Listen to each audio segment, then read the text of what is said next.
கும்பராசியை பொறுத்த வரைக்கும் ஆண் ராசி தான். பெண்கள் தான் கொஞ்சம் கவனமாகவே இருக்கணும். படித்த படிப்புக்கு உண்டான ஒரு டாக்டரேட்டு, ஒரு ஐஏஎஸ், இன்டெலிஜென்ட் ஆஃபீஸர், புலனாய்வுத்துறை, ரகசியம் காக்கக்கூடிய தருணம் உடைய ஒரு படிப்பு, இதிலெல்லாம் மேன்மை அடைவீங்க.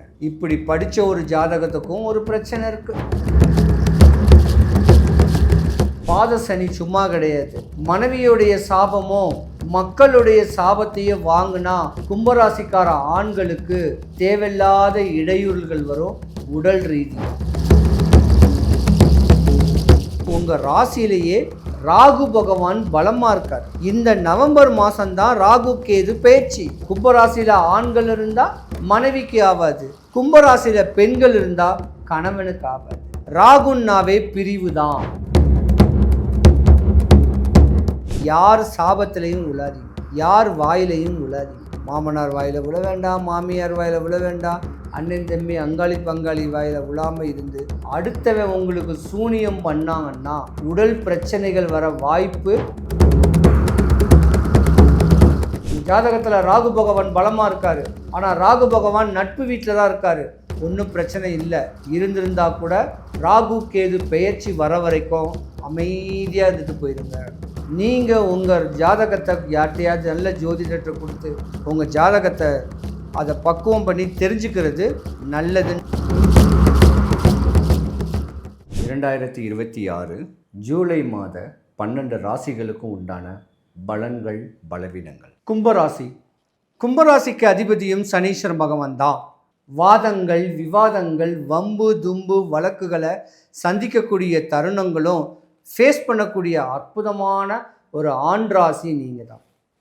சின்ன வயசில் செம்ம ஆக்டிவாக இருப்பீங்கங்க, செம்ம பிரில்லியண்ட்.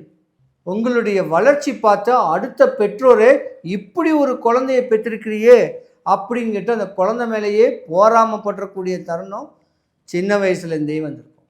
ஒரு 10 வயசுலேருந்து 26 வயசு வரைக்கும் குருவுடைய தசை நடக்கிற வரைக்கும் படிப்பு படிப்பு படிப்பு, தாயி தகப்பனுடைய அனுகிரகம் எந்த நேரமே ஒரு அற்புதமான அமைப்பில் தான் இருந்திருப்பீங்க. ஆனால் சிறு வயசை பொறுத்த வரைக்கும் ரொம்ப கவனமாக தெளிவாக கொண்டு போகணும் பிள்ளைங்களை. கும்பராசியை பொறுத்த வரைக்கும் ஆண் ராசி தான். பெண்கள் தான் கொஞ்சம் கவனமாகவே இருக்கணும். படித்த படிப்புக்கு உண்டான ஒரு டாக்டரேட்டு, ஒரு ஐஏஎஸ், இன்டெலிஜென்ட் ஆஃபீஸர், புலனாய்வுத்துறை, ரகசியம் காக்கக்கூடிய தருணம் உடைய ஒரு படிப்பு, இதிலெல்லாம் மேன்மை அடைவீங்க. வாதம் பண்ணக்கூடிய அரசு சம்பந்தப்பட்ட வக்கீல் தொழிலையும் வாதங்கள் பண்ணுவீங்க. நிறைய பேர் காவல்துறையில் கூட இருப்பீங்க. இப்படி படித்த ஒரு ஜாதகத்துக்கும் ஒரு பிரச்சனை இருக்குது. 2026க்கு முன்ன வரைக்கும் இப்போ நடக்கிறது பாத சனி. ஒரு 3 வருஷத்துக்கு முன்ன வரைக்கும் நடக்கிறது 7.5 சனி ஆரம்பம். பல கஷ்டப்பட்டுருக்கிறீங்க. படித்தவங்களுக்கு வேலை வெட்டி இல்லாமல், சுபகாரியங்கள் தடைபட்டு, கணவன் மனைவிக்குள்ள கருத்து வேறுபாடில் பிரிஞ்சவங்களும், தேவையில்லாத சொத்து பிரச்சனையில் பிரிஞ்சவங்களும், தான் குடும்பத்துக்காகவே தன்னந்தனியாக தனிமையில் இருந்தவங்களும். பொதுவாக கும்பராசியில் ஆண்கள் இருந்தீங்கன்னா கட்டாயமாக மனைவிக்கு துரோகம் பண்ணுவீங்க. 70% உள்ள கும்பராசிக்கார உள்ள ஆண்கள். மனைவி அழகா அறிவா இருந்திருந்தா கூட, ஸ்ரீதேவி மாதிரி மனைவி இருந்திருந்தா கூட, மூதேவி மாதிரி ஒரு மாற்றான் மனைவி மேலே ஆசபாசம் வச்சு மனைவிக்கு துரோகம் பண்ணக்கூடிய தருணம் இந்த கும்பராசிக்கார ஆண்களுக்கு ஒரு சில ஜாதகர்களுக்கு உண்டு. இது விதி. உங்களை அப்படி இழுத்துட்டு போயிடும். இதனாலேயே குடும்பம் பிரிஞ்சு தான் இருப்பீங்க. ஒரே வீட்டில் பிரிஞ்சு கூட இருப்பீங்க. உங்கள் பிள்ளைங்களுடைய வாழ்க்கை கேள்விக்குறியாக இருக்கும். தயவு செய்து ஒட்டுணர்ந்து போங்க. பாத சனி சும்மா கிடையாது. மனைவியுடைய சாபமோ மக்களுடைய சாபத்தையே வாங்கினா கும்பராசிக்கார ஆண்களுக்கு தேவையில்லாத இடையூறுகள் வரும். உடல் ரீதியாக பல நோய்கள் வர்றதுக்கான வாய்ப்புகள் இருக்குது. யார் வாயிலையும் யார் சாபத்தையும் உழாதீங்க.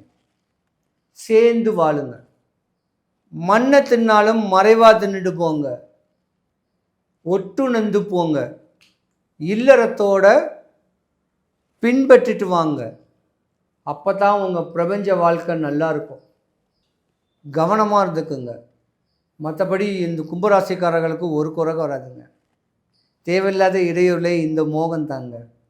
காசு பணம் நிறைய சம்பாதிப்பீங்க. செய்தொழிலில் லாபங்கள் கிடைக்கும். தானங்கள் பண்ணுங்க, தர்மங்கள் பண்ணுங்க. மனைவி மக்களோட பல சேத்திரங்களுக்கு கோயில்களுக்கு போயிட்டு வாங்க. யாத்திரிகை போயிட்டு வாங்க. மலை காடுகளை பிரவேசம் பண்ணுங்க. இப்படி ஸ்பெண்ட் பண்ணிங்கன்னா உங்கள் பாத சனி ஒன்றும் பண்ணாது. ரெண்டாவது, உங்கள் ராசியிலேயே ராகு பகவான் பலமாக இருக்கார். இந்த நவம்பர் மாதம்தான் ராகு கேது பயிற்சி. இந்த நவம்பர் மாதம் வரைக்கும் ஆகாது. மனைவியை கும்பராசியில் ஆண்கள் இருந்தால் மனைவிக்கு ஆகாது. கும்பராசியில் பெண்கள் இருந்தால் கணவனுக்கு ஆகாது. ராகுன்னாவே பிரிவு தான். அப்போ பிரிவு ஏற்படக்கூடிய தருணங்களும் நிறைய நடக்கும். விட்டு கொடுத்து போங்க. வாழ்க்கையை விட்டு கொடுங்க. எங்கெங்கேயோ விட்டு கொடுக்குறீங்க. உங்கள் இல்லறத்தில் இருக்கவங்களுக்கு விட்டு கொடுத்து போனீங்கன்னா உங்களுக்கு எந்த குறையும் வராதுங்க. பிரச்சனைகள் இல்லாத ஒரு வாழ்க்கையாக வாழ்ந்துட்டு போயிடலாம். மறுபடியும் சொல்கிறேன், யார் சாபத்திலையும் உழாதீங்க, யார் வாயிலையும் உழாதீங்க. மாமனார் வாயில் விழ வேண்டாம், மாமியார் வாயில் விழ வேண்டாம், அண்ணன் தம்பி அங்காளி பங்காளி வாயில் விழாமல் இருந்து அடுத்தவன் உங்களுக்கு சூனியம் பண்ணாங்கன்னா உடல் வீங்கி, குடல் வீங்கி, கணையம் வீங்கி உடல் பிரச்சனைகள் வர வாய்ப்பு உடனே அஃபெக்ட் ஆகும். ஏன்னா ராகுன்னாவே நோய், ராகுன்னாவே கண்டம், ராகுன்னாவே கஷ்டம். ஒரு ஆக்சிடெண்ட்டுக்கு அதிபதி யாருன்னா ராகு.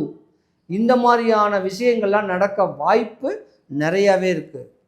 உங்கள் ஜாதகத்தில் ராகு பகவான் பலமாக இருக்கார். ஆனால் ராகு பகவான் நட்பு வீட்டில் தான் இருக்கார். ஒன்றும் பிரச்சனை இல்லை. இருந்திருந்தால் கூட ராகு கேது பெயர்ச்சி வர வரைக்கும் அமைதியாக இருந்துட்டு போயிடுங்க. சந்தோஷமான வாழ்க்கை வாழுங்க. உங்கள் பிள்ளைங்களுக்கெல்லாம் சுபகாரியங்கள் பண்ணுங்கள். படிக்கிறதுக்கு செலவு பண்ணி பிள்ளைங்களை டாக்டரேடு ஏதோ ஒரு படிப்பு, நல்ல படிப்பு படிக்க வைக்கிறதுக்கு உறுதுணையாக இருங்க. மனைவி மக்களோட சந்தோஷமாக இருங்க. மனைவியுடைய ஆசைகளை தேவைகளை பூர்த்தி பண்ணுங்க. நீங்கள் உங்கள் ஜாதகத்தை யார்கிட்டையாவது நல்ல ஜோதிடத்தை கொடுத்து அலசி இனி வருங்காலங்களில் எப்படி இருக்கும், என் ஃப்யூச்சர் எப்படி இருக்கும் அப்படின்னு கேட்டு உங்கள் ஜாதகத்தை அதை பக்குவம் பண்ணி தெரிஞ்சுக்கிறது நல்லதுன்னு நான் சொல்லுவேன். இருந்திருந்தால் கூட கவன சிதைவை ஏற்படுத்தாதீங்க. உங்கள் குலதெய்வத்தை வழிபாடு பண்ணுங்கள், எந்த குறையும் வராது. கும்பராசி அன்பர்கள் அனைவருக்கும் சுபிக்ஷம், ஐஸ்வர்யம், கடாட்சியம் கிடைக்க மாடமாக்கம் தேனுபுரீஸ்வரர் தேனுகாம்பாளுடைய அருளாட்சி உங்களுக்கு கிடைக்க நான் இறைவனை பிரார்த்திக்கிறேன்.